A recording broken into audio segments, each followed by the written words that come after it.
ମୋର ପ୍ରିୟ ପିଲାମାନେ, ଆଶା କରିବି ସମସ୍ତେ ବହୁତ ହି ଭଲରେ ଥିବ ଏବଂ ଆପଣଙ୍କର ପରିବାର ବି ପ୍ରାୟତଃ ସମସ୍ତେ ବହୁତ ହି ଭଲରେ ଥିବେ। ଯେମିତିକି ଆପଣ ଜାଣିଥିବେ ଯେ ଇଗ୍ନୁ ବି ଏଡ଼୍ ଆପଣଙ୍କର ଏ ଡିସେମ୍ବର ମାସରେ ଅନଲାଇନ୍ ଆପ୍ଲାଏ ଆରମ୍ଭ ହେବ ଏବଂ ଜାନୁଆରୀ ମାସରେ ତା'ର ପରୀକ୍ଷା ଅଛି। ତା ସହିତ CUET ବି ଏଡ଼୍ ମାନେ ଯେଉଁଟା ଆପଣଙ୍କର ସେଣ୍ଟ୍ରାଲ ବି ଏଡ଼୍ ବୋଲି ଆପଣ କହନ୍ତି, ଯାହାର ଅନଲାଇନ୍ ଆପ୍ଲାଏ ଡିସେମ୍ବର ମାସରେ ହେବ ଏବଂ ପରୀକ୍ଷା ମାର୍ଚ୍ଚ ମାସରେ ଆପଣଙ୍କର ହେବ। ତ ବିନମ୍ର ଅନୁରୋଧ ଆପଣଙ୍କୁ ରହିବ, ଯେତିକି ବି ଆପଣଙ୍କର ସାଙ୍ଗ ଅଛନ୍ତି ଯିଏ ବି ସିଟି କରିଛନ୍ତି ତାଙ୍କୁ କହିଦିଅନ୍ତୁ, ସିଟି କିମ୍ବା BPED କରିଛନ୍ତି ତାଙ୍କୁ କହିଦେବେ ଯେ ଇଗ୍ନୁ ବି ଏଡ଼୍ ଡିସେମ୍ବରରେ ଆପ୍ଲାଏ, ଜାନୁଆରୀରେ ପରୀକ୍ଷା। ଯିଏ ବି ଆପଣଙ୍କର +3 କମ୍ପ୍ଲିଟ୍ କରିଛନ୍ତି କିମ୍ବା +3 ଫାଇନାଲ୍ ଇୟର୍ରେ ବର୍ତ୍ତମାନ ଅଛନ୍ତି କିମ୍ବା PG କରୁଛନ୍ତି ତାଙ୍କୁ କହିଦେବେ CUET ବି ଏଡ଼୍ ଡିସେମ୍ବରରେ ଆପଣଙ୍କର ଆପ୍ଲାଏ, ମାର୍ଚ୍ଚ ମାସରେ ଆପଣଙ୍କର ପରୀକ୍ଷା। ଆଉ ଏଇ ଦୁଇଟା ପରୀକ୍ଷା ବହୁତ ଇଜିଲି ଆପଣମାନେ କ୍ୱାଲିଫାଇ କରିପାରିବେ। ଖାଲି ଟିକେ ଆପଣଙ୍କୁ ବୁଝିବାର ଅଛି।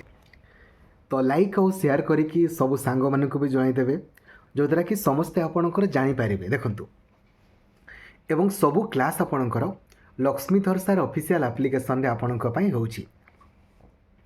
ଇଗ୍ନୁ ବି ଏଡ଼୍ ପାଇଁ ଆଗ ଆପଣମାନେ କ'ଣ କରିବେ ନା, ୟୁଟ୍ୟୁବରେ ସର୍ଚ୍ଚ କରନ୍ତୁ IGNOU B Ed planning video by Lakshmidhar sir. ଓ ଯେମିତି ମୁଁ ଆପଣଙ୍କୁ କହିଛି ନା, ସେମିତିକା ୱେରେ ହିଁ ଆପଣ ପଢ଼ିବେ, ଯେଉଁଦ୍ୱାରା କି ବହୁତ ଇଜିଲି କ୍ୱାଲିଫାଏ ହୋଇପାରିବେ। ତା ସହିତ CUET ବି ଏଡ଼୍ ପାଇଁ ୟୁଟ୍ୟୁବରେ ସର୍ଚ୍ଚ କରନ୍ତୁ CUET B Ed planning video by Lakshmidhar sir.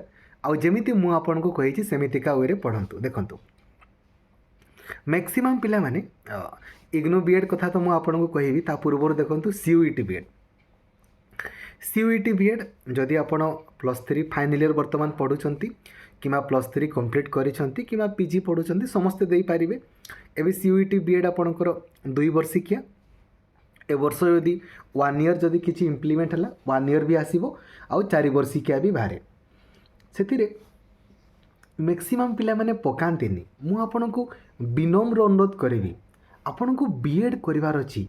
CUET ମାନେ କ'ଣ ନା, ଭାରତରେ ଯେତିକି ବି ଆପଣଙ୍କର ବଡ଼ ବଡ଼ ସେଣ୍ଟ୍ରାଲ ୟୁନିଭର୍ସିଟି ରହିଛି, ଯେମିତି ଆମର କୋରାପୁଟରେ ଅଛି, ଝାଡ଼ଖଣ୍ଡରେ ଅଛି, ହରିୟାଣାରେ ଆପଣଙ୍କର ଅଛି, ଛତିଶଗଡ଼ରେ ଅଛି, ଯେତିକି ବି ବଡ଼ ବଡ଼ କଲେଜମାନଙ୍କରେ ବହୁତ ହି ଅଳ୍ପ ଟଙ୍କା ଦେଇକି ଆପଣମାନେ କରିପାରିବେ ସେଣ୍ଟ୍ରାଲ ଗଭର୍ଣ୍ଣମେଣ୍ଟ ଅଧୀନରେ ଆପଣଙ୍କର। ଠିକ୍ ଅଛି। ଏବେ ପିଲାମାନେ ତାକୁ ପକାନ୍ତି ହିଁ ନାହିଁ। କାହିଁକି କ'ଣ ଆଉ କହେ, ଯଦି ଗୋଟେ ପିଲାଟା ପକେଇବନି, ଆରେ ଆପଣମାନେ କାଇଣ୍ଡଲି ପକେଇବେ। ଆପଣଙ୍କ ପାଖରେ ବହୁତ ସାରା ଅପସନ୍ ଥିଲେ ନା, ଆପଣ ଏଇଟା ନହେଲେ ସେଇଟା ଆପଣଙ୍କର କରିବେ। ଯଦି ଆପଣଙ୍କ ପାଖରେ ଅପସନ୍ ଲିମିଟେଡ଼୍ ଥିବ, ଆପଣ କହିବେ ଖାଲି ମୁଁ ଗୋଟେ ହିଁ ଷ୍ଟେଟ୍ ବି ଏଡ଼୍ ହିଁ କରିବି, ନାହିଁ। ଆରେ ଆପଣଙ୍କ ପାଖରେ ଅପସନ୍ ଥିବା ଦରକାର। ମୁଁ CUET ବି ଏଡ଼୍ ବି ଦେବି, ଷ୍ଟେଟ୍ ବି ଏଡ଼୍ ବି ଦେବି, ଇଗ୍ନୁ ବି ଏଡ଼୍ ବି ଆପଣଙ୍କର ଦେବି, ରିଜନାଲ୍ ବି ଏଡ଼୍ ବି ଦେବି। ଯେଉଁଟା ହେଲେ ବି ତ ଗୋଟେ ହେବ ନିହାତି ନା, କିମ୍ବା ସବୁଗୁଡ଼ା ହେଇପାରେ। ଯଦି ଆପଣ ସବୁଗୁଡ଼ା କ୍ୱାଲିଫାଇ କରିବେ ଦେନ୍ ସେଇ ଅନୁସାରେ ଆପଣଙ୍କର ଇଚ୍ଛାରେ କରିବେ। ଆଉ ଯଦି ଆପଣ କିଛି ପକେଇବେ ହିଁ ନାହିଁ, କେମିତି ହେବ? ବୁଝାପଡ଼ୁଛି। CUET ବି ଏଡ଼୍ରେ କିଛି ନୂଆ ଜିନିଷ ଆପଣଙ୍କୁ ପଢ଼ିବାର ନାହିଁ। ସେଇ ସେମ୍ ଟିଚିଂ ଆପ୍ଟିଚ୍ୟୁଡ଼୍ ଯେଉଁଟା ଆପଣମାନେ ପଢ଼ୁଛନ୍ତି, ସେମ୍ ଆପଣଙ୍କର ମ୍ୟାଥ୍ ଦେଖିଲେ ଆପଣଙ୍କର ଆର୍ଟ୍ସ ପିଲାମାନେ କହିବେ ମ୍ୟାଥ୍ ବି ପଢ଼ିବ, ମୁଁ କରିବିନି। ଆରେ କାଇଣ୍ଡଲି କରିବେ, ସେଇଟା ବେସିକ୍ ମ୍ୟାଥ୍ ଗୁଡ଼ା, ଗସାଗୁ, ଲସାଗୁ, ଲାଭ, କ୍ଷତି, ଦେନ୍ ଆପଣଙ୍କର ଏଇ ଯେଉଁ ପାର୍ସେଣ୍ଟେଜ୍ ହେଇଗଲା, ସିମ୍ପଲ୍ ଇଣ୍ଟରେଷ୍ଟ, କମ୍ପାଉଣ୍ଡ ଇଣ୍ଟରେଷ୍ଟ, କେମିତି ଇଜିଲି କ୍ୱାଲିଫାଇ କରିବେ ୱିଥ୍ ପ୍ରୁଫ୍ ମୁଁ ଆପଣଙ୍କୁ ଅଲରେଡ଼ି ଭିଡ଼ିଓ ମାଧ୍ୟମରେ ବତାଇଛି। CUET ବି ଏଡ଼୍ରେ କେବଳ 75ଟା କ୍ୱେଶ୍ଚନ୍ ପଡ଼ିବ, ସମସ୍ତଙ୍କର ସେମ୍ କ୍ୱେଶ୍ଚନ୍। ଆର୍ଟ୍ସ ପିଲାଙ୍କର ବି, ସାଇନ୍ସ ପିଲାଙ୍କର ବି, କମର୍ସ ପିଲାଙ୍କର ବି ସେମ୍ କ୍ୱେଶ୍ଚନ୍। ଖାଲି 75ଟା କ୍ୱେଶ୍ଚନ୍। ଗୋଟେ ଠିକ୍ କଲେ 4 ମାର୍କ ଆପଣଙ୍କୁ ମିଳିବ, ଗୋଟେ ଭୁଲ କଲେ ଆପଣଙ୍କର 1 ମାର୍କ କଟିଯିବ। ଠିକ୍ ଅଛି। ଆଉ ମାନେ ଟୋଟାଲ୍ ଯଦି 75ଟା କ୍ୱେଶ୍ଚନ୍ 4 ମାର୍କ ଲେଖାଏଁ 300 ମାର୍କର, ଆପଣ ଜାଣିକି ମାନେ ଆଚମ୍ବିତ ହେବେ। 2024ରେ ଯିଏ ଅଲ୍ ଇଣ୍ଡିଆ ଟପର୍ ହେଇଥିଲା ବନ୍ଦନା, ସେ କେବଳ 187 ସ୍କୋର କରିଥିଲା। ମାନେ ଆପ୍ରୋକ୍ସିମେଟଲି ଆପଣମାନେ କହିପାରନ୍ତି ସେଇ 45-46 ସେତିକି ହିଁ ଆପଣଙ୍କର ସେ ଠିକ୍ କରିଥିଲେ। ଠିକ୍ ଅଛି, ବୁଝାପଡ଼ୁଛି। ମାନେ 75ରୁ 45ଟା ଠିକ୍ କଲେ ନା, ଆପଣ ଅଲ୍ ଇଣ୍ଡିଆ ଟପର୍ ହେଇପାରିବେ। All India. ଆମକୁ ଟପର୍ ହେବାର ନାହିଁ, ଆମକୁ କେବଳ ଗୋଟେ ବି ଏଡ଼୍ର ସିଟ୍ ଦରକାର। କୋରାପୁଟରେ ହେଉ, ଝାଡ଼ଖଣ୍ଡରେ ହେଉ, ହରିୟାଣାରେ ହେଉ, ଯେଉଁ ଜାଗାରେ ହେଉ, କିମ୍ବା ଷ୍ଟେଟ୍ ବି ଏଡ଼୍ ହେଉ, ଆମକୁ ଗୋଟେ ବି ଏଡ଼୍ର ଖାଲି ସିଟ୍ ଦରକାର।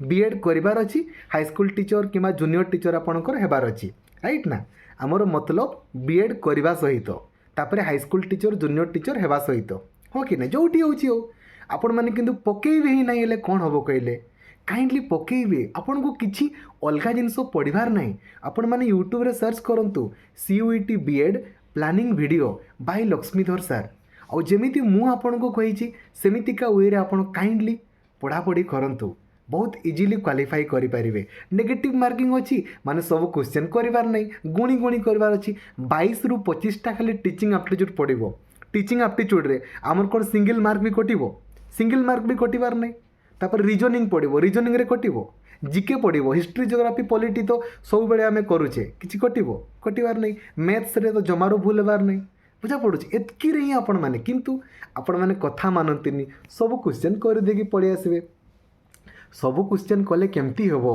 नेगेटिव मार्किंग अच्छी परा सीयूईटी बीएड रे तो आपण काइंडली सब क्वेश्चन करेनि नले आपणकर स्कोर कमी जीवो बुझा पड़ुଛି तो काइंडली सब सांग मानक आपण जणाई दियंतु जी भी +3 फाइनल ईयर वर्तमान पढुछंती किंबा +3 आपणकर कंप्लीट करिसंती पीजी आपणकर ये जो माने भी आपणकर पढुछंती तांको जणाई दियंतु जे 2 वर्षिकिया बीएड 4 वर्षिकिया भी आ 1 वर्षिकिया बीएड मध्ये लागू हेले डिसेम्बर मासरे आपणकर एप्लाय डिसेम्बर लास्ट वीक बेलू आ मार्च मासरे आपणकर परीक्षा सीयूईटी बीएड सेमिति इग्नू बीएड होची गोटे एमितिका परीक्षा जोटा केवल सिटी पिला माने देई पारिबे किंबा बीपीएडी पिला माने देई पारिबे +3 भी कंप्लीट सिटी भी कंप्लीट +3 भी कंप्लीट बीपीएडी भी कंप्लीट से माने आपणकर देई पारिबे इग्नू बीएड हैला आरसीआई सिटी पिला मानकू एलाउ करा जाऊ नाही ठीक अछि एबे इग्नू बीएड रे नेगेटिव मार्किंग बोली किछि नाही बुझा पड़ुछि एमिति गोटे परीक्षा इग्नू बीएड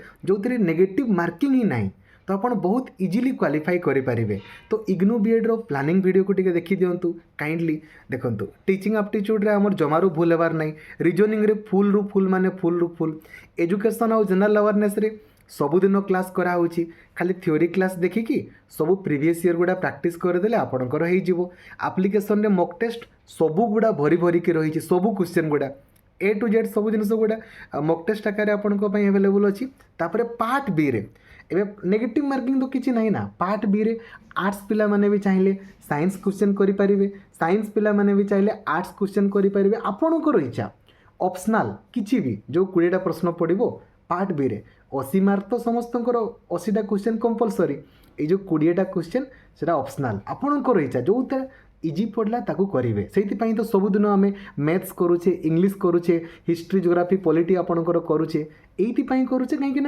आम इच्छा आम करें बोली तो काइंडली आगो आपण प्लानिंग वीडियो को देखंतु सबु सांग मानक भी जणाई दियंतु जे डिसेम्बर मासरे इग्नू बीएड एप्लाय जानुआरी रे परीक्षा सीयूईटी बीएड डिसेम्बर रे एप्लाय मार्च रे आपणकर परीक्षा थैंक यू जय जगन्नाथ धन्यवाद थैंक यू।